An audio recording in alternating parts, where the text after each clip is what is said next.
This is Odongo Eric. He's a fisherman at Rusinga Island in Kenya, one of the small islands scattered in Lake Victoria, the largest lake in Africa. When the sun sets on the island, small yellow lights pop up across the water. It appears like a town in the distance, but in the morning, this town is nowhere to be seen. That's why the community sometimes calls it the ghost town of Rusinga Island. But in reality, these are fishermen who go out at night to fish the traditional small silver cyprinid or the Lake Victoria sardine. They use lights which attract the fish to the surface of the water. In recent years, our photojournalist, Tony Wild, saw the lights on the water change from yellow to white. This reflected a change by the fishermen to use solar-powered lamps instead of kerosene. The lamps and recharging costs are much cheaper using solar, and the fishermen are fighting climate change by using clean fuel. As InfoNile, we've been investigating the declines in fish species in Lake Victoria for the past 5 years, which you can see in this data that we visualized from the FAO. Climate change, pollution, and unsustainable fishing practices are major factors. As the fishing industry struggles, these fishermen in Kenya are saving costs and boosting their livelihoods through using clean energy. Tony Wild's solutions-based story is one in our Everyday Nile series of photo stories, where we're seeking to redefine the narrative around River Nile to depict how everyday people relate and rely on water. These are just some of the almost 200 in-depth data journalism stories that we as InfoNile have supported since 2017 on environmental issues. These are wide-ranging from climate change, water and sanitation, wildlife conservation, biodiversity, and plastic pollution.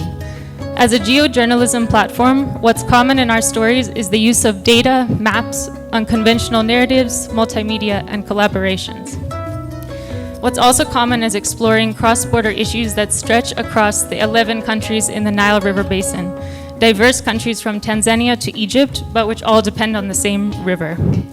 We know that journalists need skills and resources to do in-depth investigations and translate data and science into content that's interesting, understandable, and actionable. So as InfoNile, we provide small story grants to our network of more than 500 environmental journalists to enable them to travel to the field and report in-depth stories. This is an example of one of our recent projects focusing on biodiversity in Nile Basin lakes. And this is another example where we worked with female journalists to investigate threats and solutions to plastic pollution in Lake Victoria. We prioritize collaborations, including cross-border groups of journalists or multi-language groups, such as radio journalists working with TV and newspaper journalists. Throughout their reporting, we mentor and train the journalists in data journalism and science journalism and help them publish visualizations along with their stories. We run an annual data journalism training and mentorship program alongside Code for Africa, where the journalists go through weekly training sessions and are paired with expert data journalism mentors in their countries for small group meetings. We also do physical training, such as this science journalism training for journalists and editors from 4 countries around Lake Victoria. At the end of our projects, we produce cross-border investigations.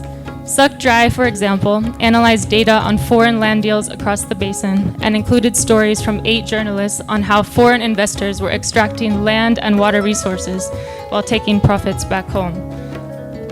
We also produce original interactive maps that combine data with stories.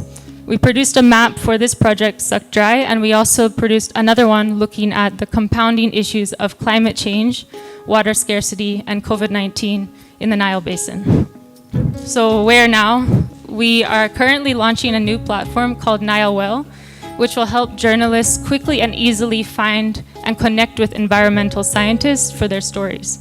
Scientists as well will be able to search for environmental journalists to report on their research.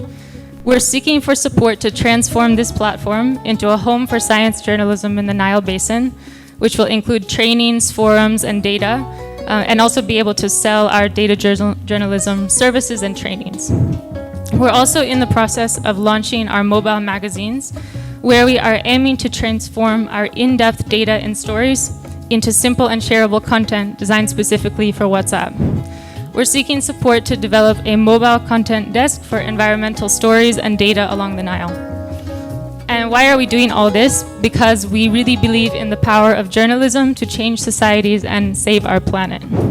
Some of our stories have led to government investigations, hearings, institutional action, and policy change.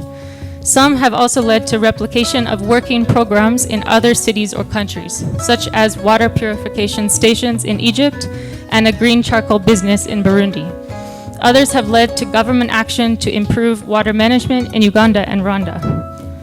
We know that learning data skills and reporting data stories is indispensable in our world, both to achieve impact and also to protect investigative journalists. You see here a man sleeping in Goma, DR Congo, who was waiting for water during the lockdown. When COVID first hit in March 2020, Rwanda closed its border with DRC.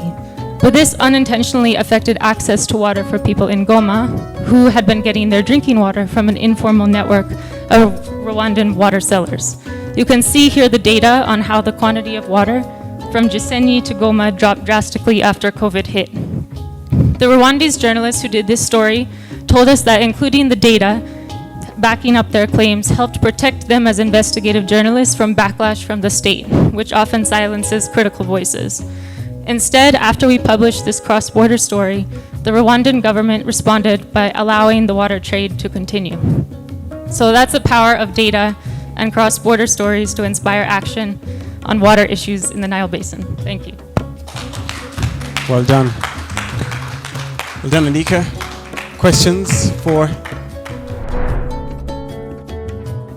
I know InfoNile, but even I myself sometimes what are things?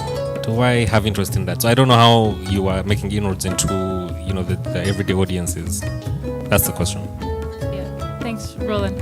I think we do that by working with journalists in their countries who are reporting for their media houses. So we work with media houses ranging from the top national newspapers, TV stations, radio stations, and also smaller platforms.